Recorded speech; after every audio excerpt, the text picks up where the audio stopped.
This is Paul Ott. I've partnered with Summit Edge Realty. I don't represent anyone but myself. This week we're going to talk about March 3rd through March 9th. Let's go to the computer, check out those numbers. All right, so March 3rd to March 9th, let's look and see what the data has.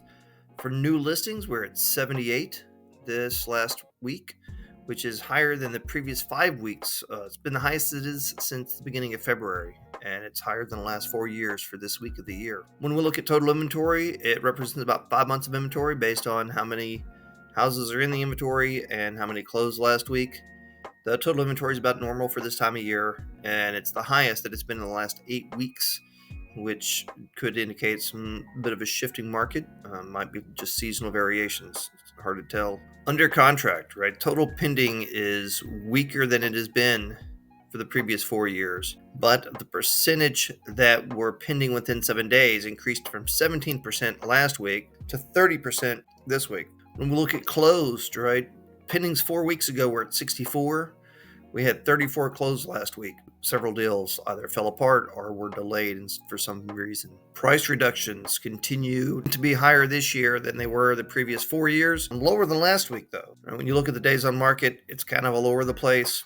In 2023, days on market were higher than they were last week, but we had fewer price reductions in 2023 than we did last week. But I think people had an expectation difference between then and now. I think a lot of people are concerned about the geopolitical scene and they're nervous about what's going to happen. All right, so it's been higher than most of the last 4 years.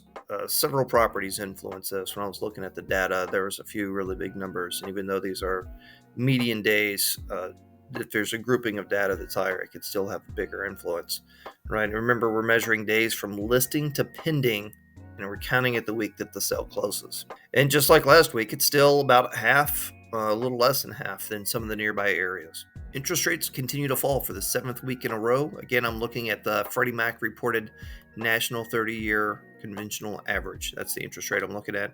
It's the lowest interest rate we've seen in 12 weeks. It's hard to tell on the line graph, so I just want to say it's lower than the data point we have for 2023. It's a very big component in a lot of the consumer mind when looking for a purchase like a house.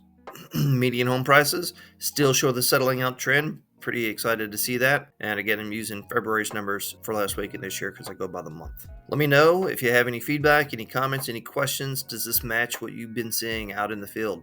Anyway, like and subscribe, and I hope you have a good week.